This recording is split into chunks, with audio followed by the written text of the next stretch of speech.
Norman Kamaru. Pasti masih banyak orang yang ingat adegan di YouTube ini. Anak muda berseragam anggota Brimob tampak genit menirukan lagu India Chaya Chaya. Gambar di YouTube itulah yang menjadi titik balik kehidupan Norman Kamaru, sang polisi.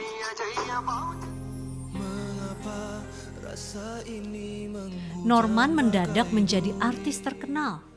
Ia pindah dari kampungnya di Gorontalo ke Jakarta untuk mengadu peruntungan. Norman pun rela meninggalkan profesinya sebagai polisi.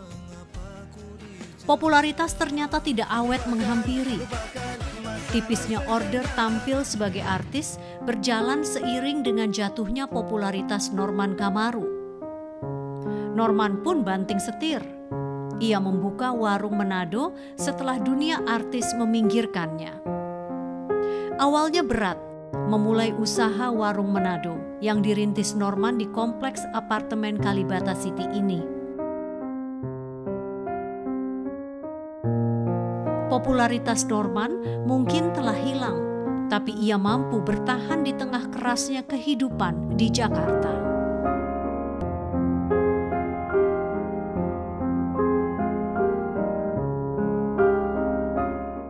Mas Norman, terima kasih menerima sudut pandang di antara kesibukan Anda mengelola sebuah rumah makan. Rumah makan apa, Mas? Rumah makan Manado. Tapi katanya ada singkatannya itu. Rumah makan Manadonya apa tuh? Bripu. Norman Brippu Kamaru. Brippu maksudnya? Bubur Manado, ikan cakalang panada untuk penggemar kuliner asal Manado. Oke. Banyak penggemarnya di sini? Alhamdulillah banyak sih, Pak. Alhamdulillah banyak. Oke. Apa yang membuat akhirnya Mas Norman memutuskan untuk, yaudah saya mau buka rumah makan? Ide semua itu muncul dari istri saya sendiri. Makanya saya bilang ya kebetulan kita berdua bisa masak ala Manado ya. Kita buka aja itu. Oke. Dan sejauh ini bagaimana? Ini sudah 6 bulan ya rumah makan ini ya? Alhamdulillah berkat infotainment juga, berkat media, saya udah punya 2 cabang juga semenjak buka ini. Oke, 2 cabang lagi di mana? Satunya di daerah Pasar Minggu sama Ancol. Oke, ini yang pertama ya, yang di Kalibata City. Kalibata. Ini adalah cabang Anda yang pertama. Oke. Nah, bagaimana kalau memang udah buka cabang berarti sudah sukses? Rasanya bagaimana seorang pengusaha baru nih? Belum sih, belum merasa sukses sih. Apa rasanya di mana sekarang? Kalau saya rasa sukses itu bisa membahagiakan orang-orang di sekitar saya, itu aja. Oh, berarti sekarang belum bahagia? Belum merasa sukses sih. Oke. Mas Norman itu benar-benar tenar, mendadak tenar tahun instan. 2011, begitu ya? Karena videonya Video yang Chaya menyanyi Chaya begitu ya. Kalau melihat kejadian itu ya, dan Anda sekarang di sini, kenapa Anda akhirnya prosesnya membuka rumah makan, tidak mempertahankan mungkin karir di dunia entertainment begitu? Ya mungkin itu udah jalan hidup kali, Mbak. Udah jalan hidup saya, jadi saya tinggal menjalaninya aja. Ya mengalir seperti itu ya saya ikut aja, Mbak. Apakah permintaan dari dunia entertainment, dunia hiburan juga masih berdatangan? Karena tadi saya sempat bicara dengan manajernya Norman Kamaru. Iya, Mbak. Benar, apakah masih berdatangan? Alhamdulillah off air masih ada, masih ngajak-ngajak juga menyanyi di daerah-daerah.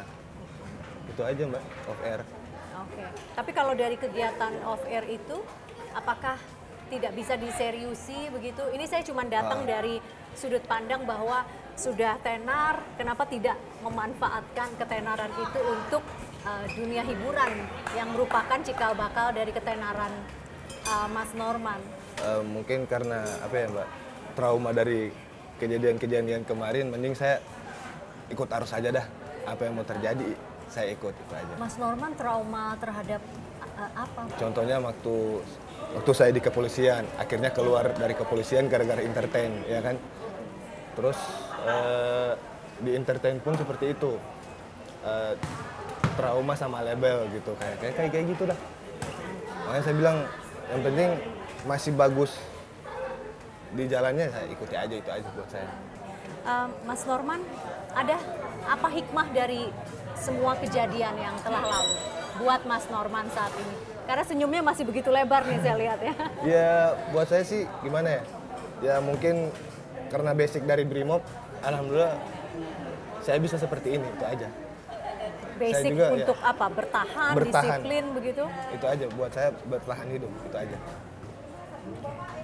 Ada yang mungkin dirindukan menjadi seorang polisi begitu? Kalau rindu sih sampai sekarang masih rindu.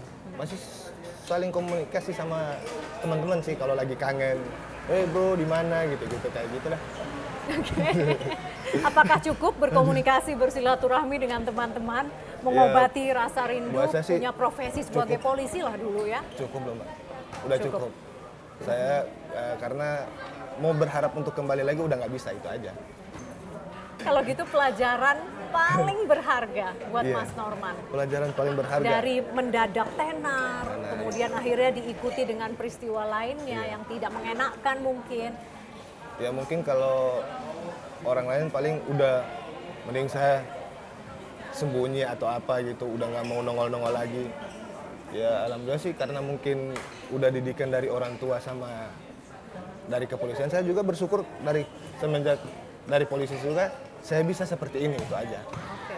Ada penyesalan tidak? Kan kalau tadi yang pasti kecewa karena dipecat dari kepolisian, tapi ada penyesalan tidak? Kenapa sih harus mendadak tenar nih?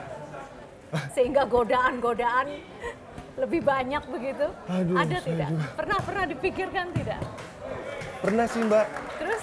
Pernah saya bilang ke istri saya, kenapa ya bisa terjadi cahaya-cahaya itu gitu. Ya istri saya ngomong, ya nggak tahu. Saya juga bingung kenapa bisa bikin cahaya-cahaya Mbak. Itu aja, kan itu cuma iseng-iseng doang. Nggak ada tujuan mau masukin ke YouTube, nggak ada. Tidak direncanakan sama sekali. Nggak ada rencana sama sekali, tapi orang lain yang masukin ke YouTube, itu aja. Saya mau Anda menyimpulkan, berarti Mas Norman mendadak tenar akibat cahaya-cahaya itu berkah atau justru apa ya, sebuah cobaan? Kalau buat saya sih berkah. Itu bisa juga kan dibilang rezeki juga kan.